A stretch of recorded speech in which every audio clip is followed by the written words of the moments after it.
Olá a todos! Ronaldo Paiva aqui e hoje, como sugestão de leitura, capítulo 8, itens 20 e 21. Só para a gente lembrar, capítulo 8 se refere aos bem-aventurados, os que têm puro o coração. Hoje, na sugestão de leitura, bem-aventurados os que têm fechado os olhos. Item 20. Meus bons amigos, para que me chamastes?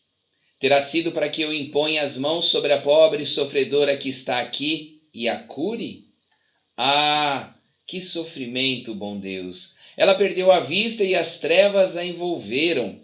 Pobre filha, que ore e espere. Não sei fazer milagres. Eu, sem que Deus o queira. Todas as curas que tenho podido obter e que vos foram assinaladas, não as atribuais senão àquele que é o Pai de todos nós. Nas vossas aflições, volvei sempre para o céu o olhar e dizei do fundo do seu coração: meu Pai, cura-me, mas que faze que minha alma enferma se cure antes que o meu corpo, que a minha carne seja castigada, se necessário, para que minha alma se eleve ao teu seio, com a brancura que possuía quando a criastes. Após esta prece, meus amigos, que o bom Deus ouvirá sempre, dadas vos serão a força e a coragem e, quiçá, também a cura que apenas timidamente pedistes, em recompensa da vossa abnegação. Contudo, uma vez que aqui me acho, numa assembleia onde principalmente se trata de estudos, dir-vos-ei que os que são privados da vista deveriam considerar-se os bem-aventurados da expiação. Lembrai-vos de que o Cristo disse convir que arrancasseis o vosso olho se fosse mau, e que mais valeria lançá-lo ao fogo do que deixar se tornasse causa da vossa condenação. Ah, quantos há no mundo que um dia nas trevas maldirão o terem visto a luz! Oh, sim, como são felizes os que, por expiação, vêm a ser atingidos na vista. Os olhos não lhes serão causa de escândalo e de queda. Podem viver inteiramente da vida das almas. Podem ver mais do que vós que tendes límpida a visão. Quando Deus me permite descerrar as pálpebras a algum desses pobres sofredores e lhes restituir a luz, digo a mim mesmo: alma querida, porque não conheces todas as delícias do espírito que vive de contemplação e de amor? Não pedirias, então, que se te concedesse ver imagens menos puras e menos suaves do que as que te é dado entrever na tua cegueira? Ó bem-aventurado cego que quer viver com Deus, mais ditoso do que vós que aqui estáis, ele sente a felicidade, toca, vê as almas e pode alçar-se com elas às esferas espirituais que nem mesmo os predestinados da terra logram divisar. Abertos os olhos estão sempre prontos a causar a falência da alma. Fechados, estão prontos sempre, ao contrário, a fazê-la subir para Deus. Crede-me, bons e caros amigos, a cegueira dos olhos é muitas vezes a verdadeira luz do coração, ao passo que a vista é, com frequência, o anjo tenebroso que conduz à morte. Agora, algumas palavras dirigidas a ti, minha pobre sofredora. Espera e tem ânimo. Se eu te dissesse: minha filha, teus olhos vão abrir-se, quão jubilosa te sentirias? Mas quem sabe se esse júbilo não ocasionaria a tua perda? Confia no bom Deus, que fez a ventura e permite a tristeza. Farei tudo o que me for consentido a teu favor, mas a teu turno ora, e ainda mais, pensa em tudo quanto acabo de te dizer. Antes que me vá, recebei todos vós que aqui vos achais reunidos a minha bênção. Esta mensagem foi enviada pelo Espírito Protetor Vianney Cura d'Ars, em Paris, 1863. Item 21. Nota: quando uma aflição não é consequência dos atos da vida presente, deve-se-lhe buscar a causa numa vida anterior. Tudo aquilo a que se dá o nome de caprichos da sorte, mas não é do que efeito da justiça de Deus, que não inflige punições arbitrárias, pois quer que a pena esteja sempre em correlação com a falta. Se, por sua bondade, lançou um véu sobre os nossos atos passados, por outro lado, nos aponta o caminho, dizendo: quem matou a espada, pela espada perecerá. Palavras que se podem traduzir assim: a criatura é sempre punida por aquilo em que pecou. Se, portanto, alguém sofre o tormento da perda da vista, é que esta lhe foi causa de queda. Talvez tenha sido também causa de que outro perdesse a vista, de que alguém haja perdido a vista em consequência do excesso de trabalho que aquele lhe impôs, ou de maus tratos, de falta de cuidados, etc. Nesse caso, passa ele pela pena de talião. É possível que ele próprio, tomado de arrependimento, haja escolhido essa expiação, aplicando assim essas palavras de Jesus: se o teu olho for movido do escândalo, arranca-o. E assim, queridos irmãos, encerramos a sugestão de leitura do dia de hoje. Fique agora com os comentários. Até mais. Tchau, tchau. Bom dia a todos. Hoje, capítulo 8, itens 20 e 21. Bem-aventurados aqueles que têm os olhos fechados.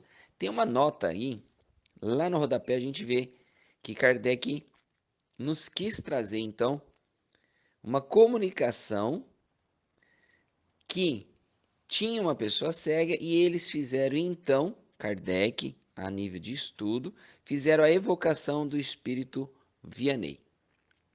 Por que Vianney? Porque ele foi evocado para tratar esta pessoa cega. Então, antes da gente entrar no conceito, eu gostaria de fazer esse comentário sobre Vianney. No próximo áudio, contar uma história de um cego. Essa história é uma comunicação também feita a Kardec, que está registrada lá no livro Céu e Inferno. Nós vamos ver o suplício, nós vamos entender um pouco desse sofrimento e depois nós finalizamos no outro áudio com essa mensagem de Vianney. Assim fará um contexto todo sobre esse estudo do capítulo 8. No próximo áudio, sobre Vianney. Vianney se tornou clérigo aos 25 anos e aí foi designado para ser responsável da paróquia de Ars, e que era uma cidadezinha que tinha uma peculiaridade, tinha uma informação interessante naquela época para a igreja. Era que nesta cidade não existia pobres. Olha que interessante isso. Havia apenas miseráveis. E quando Vianney lá chegou e se deparou com aquela situação miserável, de tamanho sofrimento, ele desenvolveu um trabalho, ele começou a desenvolver um trabalho. E esse trabalho foi amparado pela sua boa vontade, pela tamanha caridade a que ele destinava àquela população. É feito nos registros da biografia de Vianney que ele se alimentava apenas 2 vezes, pouquíssimo, com pedaços de pães, água, e dormia de 2 a 3 horas por dia. Todo o seu tempo era destinado a enxugar lágrimas, a aliviar sofrimentos. E por que isso é importante registrar agora? Porque todas as curas que Vianney fazia, ele dava o crédito a Deus, à sua fé, à sua crença, à sua submissão na vontade do Pai. Feito esse registro, no próximo áudio, conta a história de José Maitre, um cego que está lá no livro O Céu e o Inferno, para a gente poder depois entrar nos comentários da sugestão de leitura do dia de hoje. José Maitre, ele tem também uma história interessante que ele ficou cego aos 20 anos. E ali perto de 40 e poucos anos, ele ficou surdo. Ou seja, dois suplícios, dois sofrimentos distintos. Porque uma coisa é você nascer de nascença cego ou surdo, e assim você tem sim as suas limitações, os seus sofrimentos, aquele sentimento que somente quem tem essa deficiência de nascença pode descrever. Agora imagina você que escuta e vê e perde a visão e depois logo em seguida a audição. O sofrimento é bem grande, é bem maior. E ainda mais quando José Maite, nessa encarnação, que ele teve essa experiência dupla, tinha levado uma vida tranquila. Uma vida que nós poderíamos chamar de recatada, de certinha. Era uma pessoa boa.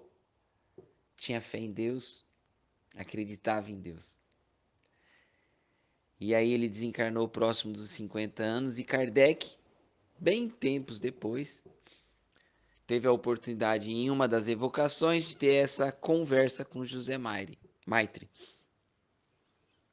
E na conversa, Kardec faz a pergunta: você sabe dizer por que você, numa existência, nessa última encarnação sua, você veio com essa dupla expiação? Com esses dois suplícios? De conhecer a visão e perdê-la, de conhecer a audição e perdê-la? Aí José Maitre conta que tempos atrás, na última encarnação dele, devido aos seus excessos, ele teve a visão prejudicada. E naquela oportunidade, naquela encarnação, ele não cria de crer, de acreditar em Deus. E quando ele perdeu, por volta ali de seus 30 anos, a visão, ele comenta, deixa bem registrado o tamanho da revolta que teve de Deus. Ele maldizia, ele reclamava, ele culpava a Deus. E toda essa revolta nele criou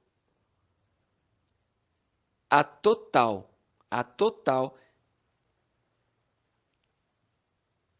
desistência da vida. Ele insistiu por vários anos buscando a cura, buscando resolver aquele problema, e quando ele viu que não tinha mais jeito, que a ciência não conseguiria resolver o seu problema, ele se suicidou. Quando ele se deparou, depois do suicídio, com a atual realidade dele, ele se viu em tamanho sofrimento, que aí ele descobriu que a vida não acaba. Aí ele descobriu que ele continuava cego e de tal maneira continuou por anos, em tamanho sofrimento. E agora ele tinha angústias, ele tinha momentos terríveis de uma experiência em espírito, da vida real, de um martírio que o extenuou, o deixou tamanho fadiga, cansado, em uma fadiga que realmente ele desistiu ali naquele momento. E aí começou a mudança. Quando o revoltado, quando aquele que não acredita em Deus, quando aquele que insiste no pensamento contrário às leis divinas, ele uma hora se cansa. E foi o que aconteceu com José Maitre, e ele conta isso.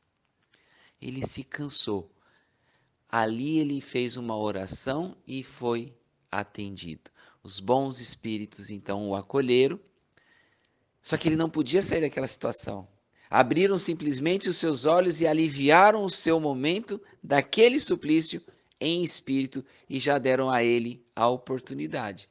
Eis aqui a sua chance. Reencarne agora. Só que agora Ele tinha passado por aquele momento de sofrimento que, na história, no comentário dele, ele fala que ele não se lembra a quantidade de anos que ele ficou em sofrimento depois do suicídio. Ele não tinha a ideia de quanto tempo ele teria sofrido. Tamanha eram suas angústias. Sofreu muito. E agora ele acreditava em Deus, agora ele acreditava no Deus Pai. E aí os espíritos superiores, quando socorreram, deram-lhe a chance. Agora você tem fé. Volte na encarnação e expie para que você possa resgatar suas dívidas. E assim ele veio nessa última encarnação, cego e mudo. No próximo áudio a gente conclui com as orientações de Vianney. Bom, agora a gente vê então na cartinha de Vianney. Quando ali no parágrafo primeiro ele identifica a situação da mocinha cega e pede para ela, olha, ore e espere. Acredite em Deus.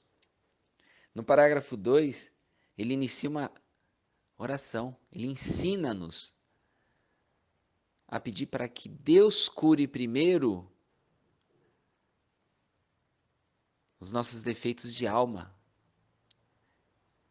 E que a carne, que a matéria, seja primeiro então castigada. Porque nós tivemos o exemplo da história da comunicação de José, o quanto foi o sofrimento dele por duvidar de Deus, por maldizer a Deus, por não crer em Deus. E aí Vianney vem aqui nos mostrar, primeiro com o seu exemplo da sua história, submissão à vontade de Deus, fazer o bem ao próximo. E aí depois contando aqui a história da mocinha cega. Tenhamos fé em Deus e no futuro. Estamos construindo hoje o nosso futuro. E se temos a oportunidade de fazer essa avaliação,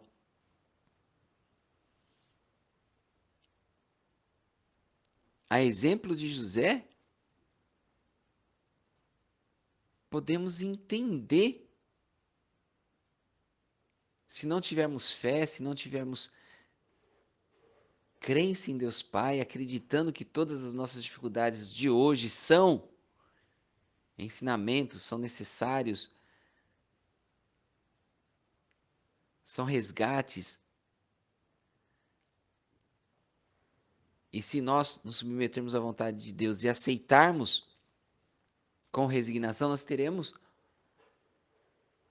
em futuro próximo, encarnações mais felizes. E é exemplo de José, que na sua primeira encarnação não teve a resignação, a fé, não aceitou.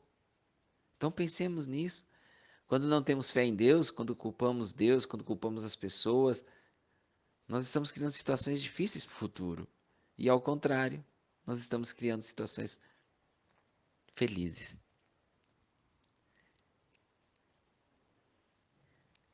Vejamos as nossas dificuldades como oportunidades de evolução,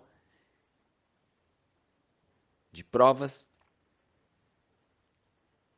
e possamos sair vitoriosos dessas provas e desses ensinamentos, com o amparo de Jesus, que nos ensina a nos aproximar de Deus através da fé. Que Deus os abençoe e todos tenham um ótimo dia. Que assim seja.